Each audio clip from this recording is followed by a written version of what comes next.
যেমন আস্তে আস্তে একের পর এক যেমন তাসবিহ দানা পার হতে থাকে, তেমনি ভাবে তোমাদের উপরে একের পর এক আযাব গজব এসে তোমাদের উপরে ধেয়ে ফেলবে।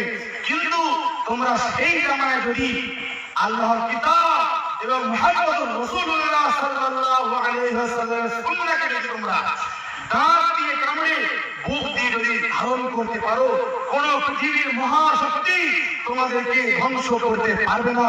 একটু জোরে বলবেন না সুবহানাল্লাহ। সুবহানাল্লাহ। মুহাম্মদুর রাসূলুল্লাহ সাল্লাল্লাহু আলাইহি ওয়াসাল্লাম উম্মতকে বলে গেলেন, ইন্না বাইনা ইয়াদাই সাআতি ফিতনান কাআন্নাহা কিতাআম মিনাল লাইলি মুজলিমা। আমি মুহাম্মদুর রাসূলুল্লাহ সাল্লাল্লাহু আলাইহি ওয়াসাল্লাম তোমাদের থেকে বিদায় নিয়ে চলে যাচ্ছি, কিন্তু শুনে রেখে দাও, তোমাদের উপরে অবশ্যই অন্ধকারের মতো তোমাদের উপরে ফিতনা ছেয়ে আসবে, ফিতনা ছেয়ে আসবে, তোমাদের উপরে আসমানি বালা চলে আসবে, আসমানি বালা চলে আসবে। বিশ্বনবী সাল্লাল্লাহু আলাইহি ওয়াসাল্লাম বিদায় নিয়ে চলে গেলেন। আবু বকর সিদ্দিক রাদিয়াল্লাহু তাআলা আনহুর খেলাফতের জামানা, এই সময় মিথ্যা নবুয়তের দাবিদার মুসাইলামাতুল কাযযাব যে মিথ্যা নবুয়তের দাবি করে শুরু করলো মুহাম্মদ রাসূলুল্লাহ সাল্লাল্লাহু আলাইহি ওয়াসাল্লাম আজ থেকে 1500 বছর পূর্বে তিনি জানিয়ে দিয়েছেন, লা তাকুমু সাআ, কিয়ামত ততক্ষণ পর্যন্ত আসবে না, হাত্তা ইউবাআসা, যতক্ষণ পর্যন্ত দাজ্জাল ওয়া কাযযাবুন, যতক্ষণ পর্যন্ত মিথ্যা নবুয়তের দাবিদার দাজ্জাল কাযযাব করিব মিন 30 এর কাছাকাছি যতক্ষণ পর্যন্ত দাজ্জাল কাযযাব যতক্ষণ পর্যন্ত না আসবে ততক্ষণ পর্যন্ত কিয়ামত হবে না।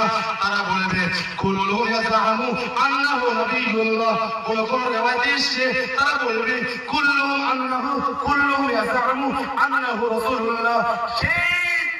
সেই দৃষ্টি মিথ্যা নবুয়তের দাবিদার তারা বলবে আমরা আল্লাহর রাসূল, আমরা আল্লাহর নবী। মুহাম্মদুর রাসূলুল্লাহ সাল্লাল্লাহু আলাইহি ওয়াসাল্লাম বলেছে, হে আমার উম্মতেরা, তোমরা ওই সমস্ত মিথ্যা নবুয়তের দাবিদারের চক্রান্তে তোমরা পড়বে না, তোমরা চক্রান্তে তোমরা পড়বে না। মুহাম্মদ রাসূলুল্লাহ সাল্লাল্লাহু আলাইহি ওয়াসাল্লাম জানিয়ে দিলে, উম্মতেরা শোনো, আনা খাতামুন নবিয়্যিন, আমি শেষ নবী, লা নবিয়্যা বা'দি, আমার পরে আর কোন নতুন নবী আসবে না। আমরা জানি সেই সময় মুসাইলামাতুল কাযযাব সে তখন আবু বকর সিদ্দিক রাদিয়াল্লাহু তাআলা আনহু খেলাফতের সময় মিথ্যা নবুয়তের দাবি করেছে।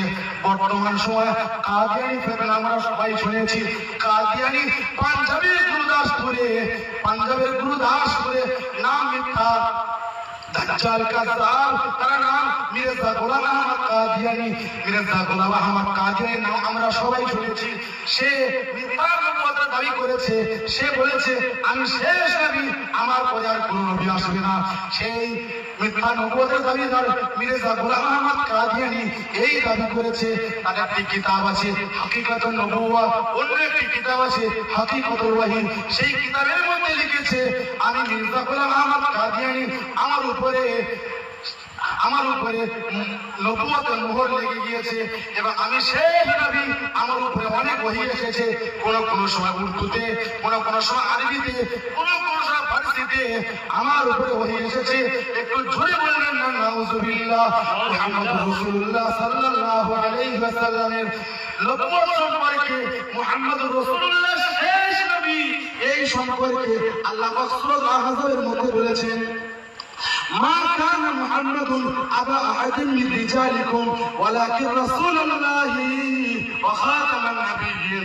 মুহাম্মদুর রাসূলুল্লাহ সাল্লাল্লাহু আলাইহি ওয়াসাল্লাম তোমাদের মধ্যে থেকে কোন পুরুষের পিতা নন, তিনি কেবলমাত্র আল্লাহর নবী, তিনি কেবলমাত্র আল্লাহর রাসূল। আমরা সবার আমাদের এই খাতমে নবুয়তের পক্ষে আমাদের মজবুত আকীদা থাকতে হবে। আমরা জানি কেন একটি জায়গা রয়েছে মনসাপুকুর নাম গ্রাম, সেই মনসাপুকুরে দুটো কাদিয়ানী থেকে আর 200টি কাদিয়ানী হয়েছে। তারা বিশ্বনবী সাল্লাল্লাহু আলাইহি ওয়াসাল্লামের খাতমে নবুয়তের মুনকির। আমরা আজ এখান থেকে বলছি, যে সমস্ত ব্যক্তি বিশ্বনবী সাল্লাল্লাহু আলাইহি ওয়াসাল্লামের খাতমে নবুয়তের মুনকির হবে, তারা প্রকাশিত কাফির, এবং তাদেরকে যারা কাফির বলবে না তারাও কাফির। মুহাম্মদুর রাসূলুল্লাহ সাল্লাল্লাহু আলাইহি ওয়াসাল্লাম শেষ নবী, তার পরে আর কোনো নতুন নবী আসবে না। আল্লাহ পাক প্রকাশ্য বলেছেন যে মা কানা মুহাম্মাদুন আবা আহাদিন মিন রিজালিকুম ওয়ালাকিন রাসূলুল্লাহ ওয়া খাতামান নাবিয়্যিন। মুহাম্মদ রাসূলুল্লাহ সাল্লাল্লাহু আলাইহি ওয়াসাল্লাম তোমাদের মধ্যে থেকে কারো কোনো পুরুষের পিতা নন, তিনি কেবলমাত্র আল্লাহর রাসূল। বিশ্বনবী সাল্লাল্লাহু আলাইহি ওয়াসাল্লাম বলেছেন আনা খাতামুন নাবিয়্যিন লা নাবিয়্যা বা'দি, আমি শেষ নবী, আমার পরে আর কোনো নতুন নবী আসবে না, আমার পরে আর কোনো নতুন নবী আসবে না। ওলামায়ে আহলে সুন্নাহ ওয়াল জামাতের ঐক্যমত সিদ্ধান্ত এটাই যে লা শাক্কা আন্না আসনাওয়াহু মিনাল কাদিয়ানিয়্যাতি ওয়াল লাহোরিয়্যাতি কুল্লুহুম কাফিরুন, যে ওলামায়ে আহলে সুন্নাহ ওয়াল জামাতের ঐক্যমত সিদ্ধান্ত এটাই যে বিশ্বনবী সাল্লাল্লাহু আলাইহি ওয়াসাল্লাম শেষ নবী।